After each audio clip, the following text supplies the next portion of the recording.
Okay, so hello and welcome to Brian Lomax Movie Talk. Joining me today is a very special guest indeed. I really want to thank him for joining us.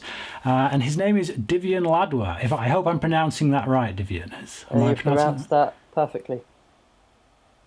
Excellent. So we've got Divian Ladwa, who, if you've not been paying attention, just happened to be in one of the best films of last year. This year, if you're going off UK release dates, but it was in my top five for the year anyway. And I think he gave a cracking performance, so absolutely delighted that he can join us.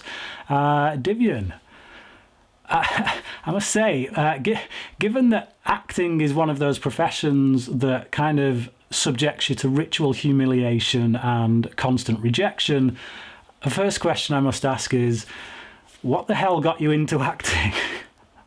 That's a good question. I think it goes back to being about maybe 4 years old.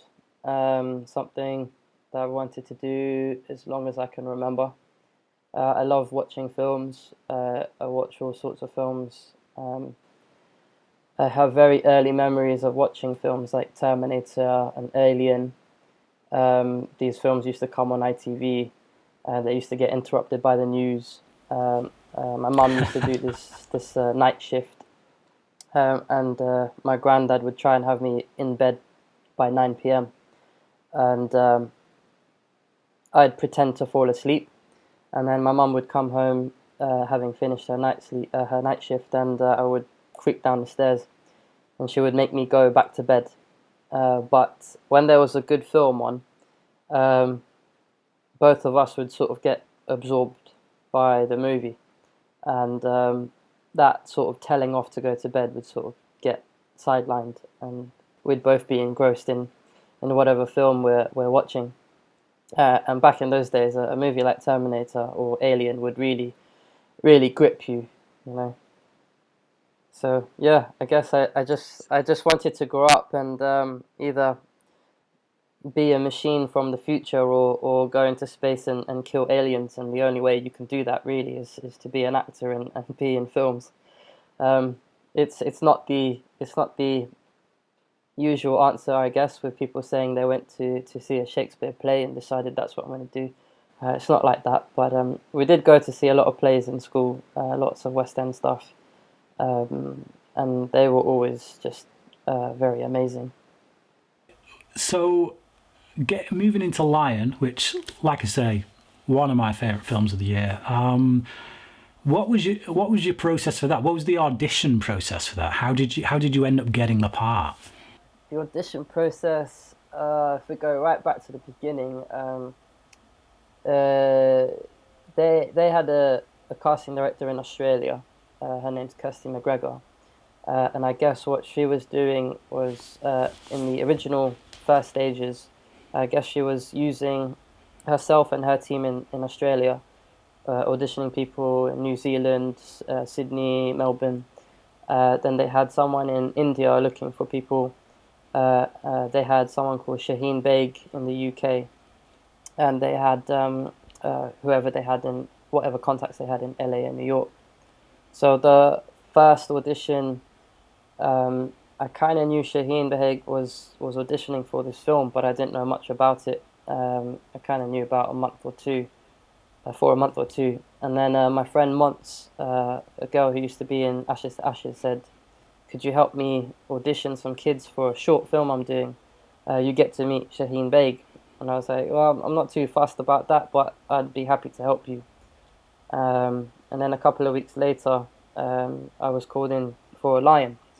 I don't know if that's coincidence or not, or whether it's just luck. I don't know, but that was my first route into being seen. That went okay, I guess. They probably auditioned lots of people that day, on previous days. Must have sent the tapes off to Kirsty. And then the next step was to meet Kirsty when she came to London. Then that seemed to obviously go well because they forwarded that stuff to Garth. And then Garth wanted to have a chat on Skype. So we did that. I spoke to him for like a good hour, which is very rare to have a chat with the director before he auditions you. Um, So yeah, that by then it was like, really heating up. It'd gone from having a completely outside chance, or close to nothing, to you're coming down to the wire now. And then he flew to London. I don't know how many actors he saw while he was here, but I went to see him, and I auditioned for a good hour and a half or something. I did quite a few scenes that you see in the film, and quite a good few scenes that didn't make it in the end. And then they said, "Will you come back again, just one more time, and audition with Dev as well?" Obviously, wasn't going to say no. So I was like, yeah, sure, anytime. And then I went back to audition with Dev, and I think I was with all of them for a good couple of hours, maybe more. And then I left like quite exhausted, and I just let it go, because they were still going to New York and they were still going to LA. They still had other people to see. So by then, I don't know, it had been at least 3 or 4 months from the first one to that one. So I was just like, phew, this is exhausting. I wish I get it. I really want it. There's nothing I can do now. That was the last one. So I just sort of let it go. Went and met up with my mates and told them a bit about it. And then we just carried on watching the football and just left it there. And that was the audition process. Nerve-wracking. They make you jump through hoops, but at least you yes, get there. definitely. So your character, is Mantosh Brierley, really troubled character. He's kind of like the brother that maybe isn't quite as clean cut as Dev Patel's character. He's got some issues. He clearly has some mental issues going on in the film, but from what I remember, those issues are never clearly spelled out. They're not given a name, shall we say? They're not labelled. So within the process, were you told specifically what his condition was, and what was the preparation for that? How did you kind of become that? Because there's some pretty tense moments when he goes off the rails. Yeah. I mean, I think sometimes we sort of give someone a label and say this is the situation, but I always think of things in multiple factors. Yeah, he does have problems. He does have issues, and there's a lot of them. I don't think the film does spell it out, and I'm glad it doesn't. But when you watch it, maybe you watch it for the second time, you'll be able to sort of piece together what happens throughout the whole film, not just with him, and you'll start to realize what he's been through. I don't sort of want to discuss it too much for people that haven't seen the film, but then again, for people that have, some people are slightly unclear. But it is a tricky one. It is a difficult one. That's what I would refer to as the dark side of the film. It is a film about hope, but there's a lot of problems in India and around the world dealing with various subject matters, and this is a big one. One of the things we did do is our costume lady. Her mother works with families and dynamics that families have, and problems that can arise with foster care, adoption, something called RAD. I haven't looked at this for over 2 years now. Relocation adjustment disorder. And she was talking to us about how it affects the family as well as just the individual and what the individual goes through. And then I was looking at various documentaries on that subject and various other psychological subject matters that deal with what Mantosh has. And what you see the young actor Keshav do when we meet Mantosh for the first time, that's no dissimilar from what you see children do in documentaries that deal with this subject.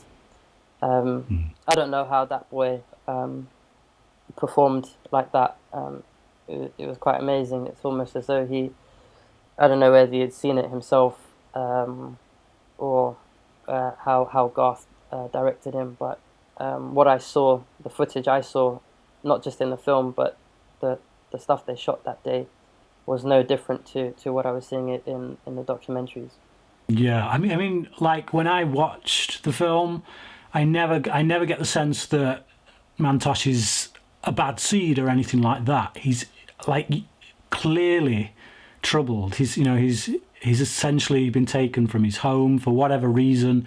Those reasons might be valid, but that does something to you, doesn't it? It's obviously going to do something to you. But I think it's portrayed very well in the film. I think it's absolutely brilliantly handled from all concerned, and I do get the sense of a fully rounded character. It's not someone who you ever feel judgment towards. You feel a lot of sympathy for this guy, and it's those family dynamics, and particularly there's a scene around a table. You've got obviously David Wenham, great actor, Dev Patel in his own right, great actor, just got the BAFTA, fantastic news for him, and Nicole Kidman, who is kind of like royalty in Hollywood. I think she's had 4 nominations for Oscars now and 1 win. So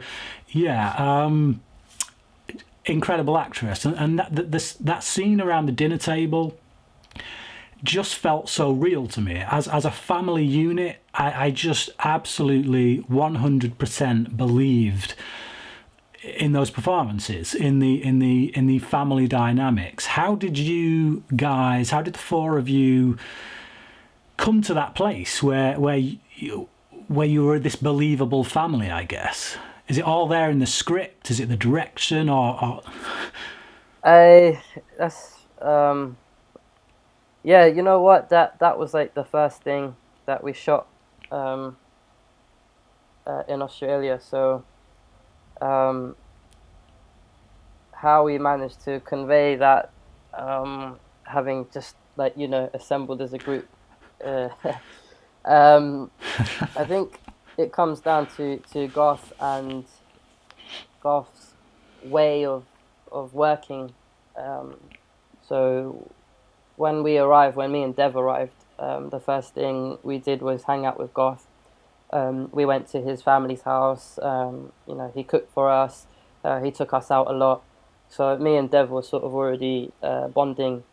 And then everyone else came. Rooney came, and Rooney and Dev had their time with Garth, and they did their stuff. And again, when Nicole Kidman and David Wenham turned up, Garth had the real Briley family, Mantosh, Saru, John, Sue herself. They all came along, and we met them and we hung out with them. And again, Garth cooked for everyone. Cooked for like a good 20-30 people. I can't imagine any other director doing that. But he just sort of, I guess he just sort of created this family dynamic.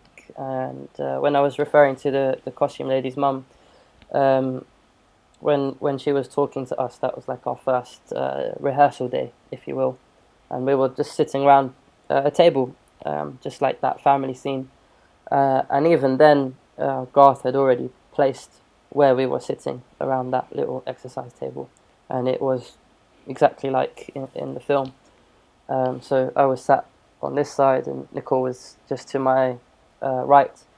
Dev was opposite me, and David was in between. And we were just chatting and listening, and listening to how these families are affected. And what was quite difficult with this film, I think, is to convey 20 years in just a few family scenes. That's quite a challenge.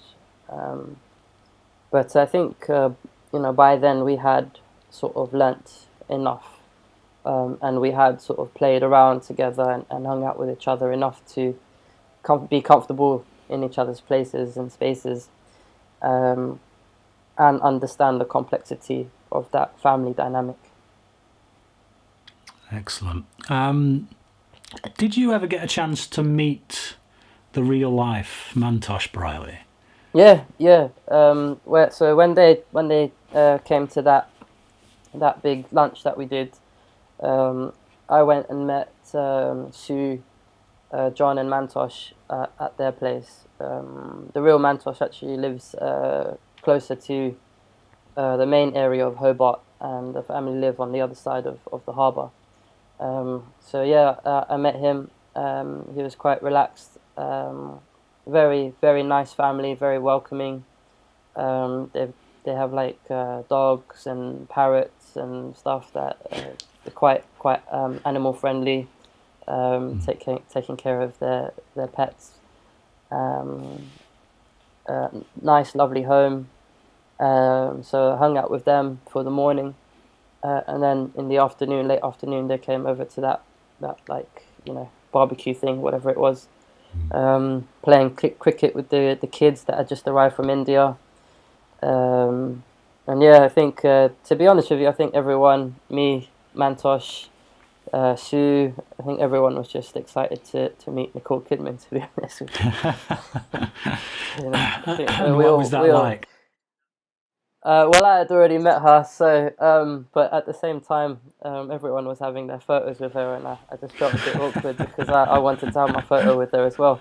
I still haven't had my photo with her, but yeah, well, there you go. They say never meet your heroes because it can be disappointing. How was it to share that time with someone as obviously a huge name like Nicole Kidman?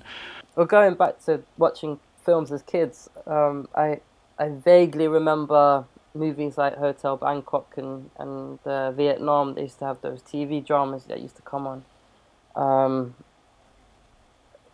And I remember watching, I don't know why, I used to watch a lot of Jerry Bruckheimer films. So she was in one of those. Yeah, I think maybe as a kid I probably fancied her quite a lot as well, which I didn't tell her. But that's probably why I feel so awkward when I'm around her. Yeah, she was cool. She was really cool. I've been quite a big fan of Dev's as well. He became a friend very quickly. And then there's David Wenham, who in Top of the Lake, I just think he's brilliant. Yeah. I just think he's an amazing actor. I've got a DVD of The Boys, which is a really old not old, but like 20 odd year old Australian low budget film. He's really good in that. I think most people know him as Faramir from Lord of the Rings. So yeah, I'm still in touch with old Faramir, Got him on speed dial. Yeah, I got him. I got him on speed dial. He never answers, but I've got him on speed dial anyway. So the film's doing really well. Obviously, it's picked up some BAFTA wins, as well as some Oscar nominations, and I believe you attended the BAFTA ceremony yourself. So can you tell me what that was like and what your favourite part of the night was? It basically ran for like an entire weekend. Like there was a ceremony itself, but there was all this other stuff that went before, like this pre-BAFTA ceremony party, and then there was another pre-BAFTA ceremony party. One was in a restaurant, and one was at Kensington Palace. So it was all just surreal, absolutely surreal. And then the ceremony itself, sort of arriving to the ceremony in a car, as opposed to the tube or the bus, which I would have normally taken if I was just going. And then meeting someone that sort of leads you in, and then people just start snapping away. And then you're told to stand here, and people snap away, and then you're ushered off. Then you're told to stand over there, and people snap away. And then someone comes and interviews you, and all that. And then before you knew it, you're in Albert Hall, taking your seats. Meryl Streep is sat right there. You could touch her head. Hugh Grant is just there, just out of arm's reach. Lucky for him. Harvey Weinstein's there, arm's reach over here. Prince Will and Kate just over there. Surreal. I've never been in the Royal Albert Hall before either. I kind of play Hyde Park. I play frisbee in Hyde Park on Mondays in the summer, so I just go past it all the time. And I've done a few voice work for Royal College of Animation students in the past as well, and they're around the corner from Albert Hall. So just sort of like walking around this building for the last few years and never been inside. First time you go is for the BAFTAs. So crazy. Didn't have to buy a ticket either. So wow, quite chuffed about that. So I just want to wrap things up just with a little quick fire round of questions. Basically, it's one of those either or quick answers. I will give you two options. Okay. And each time I give you two options, I want you to give the first answer that you would choose out of the two. Okay. So the first thing that comes to your head, I guess. Are you ready? Yeah. All right. Okay, here we go. Clint Eastwood or John Wayne? Clint Eastwood. Red or blue? Red. DC or Marvel? DC. Oh. DC. Said it now. The Shield or The Wire? The Wire. Connery or Craig?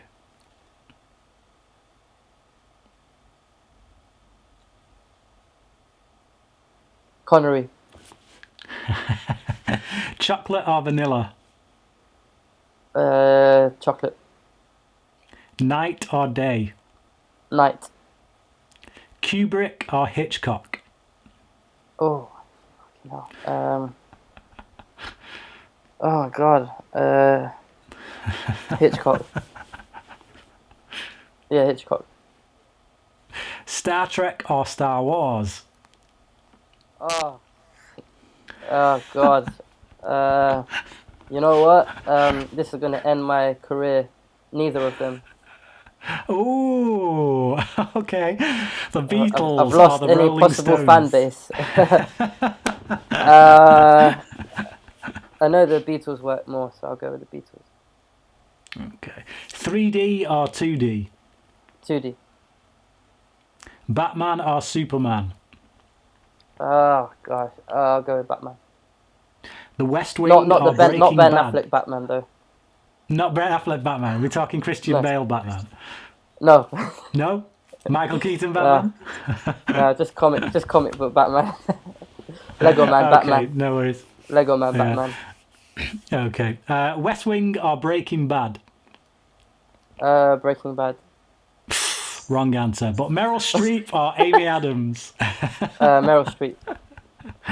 Meryl Streep every time.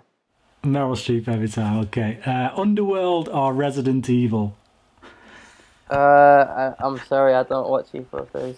I haven't seen either of those. That is the right answer. That is the one we were looking for. Okay.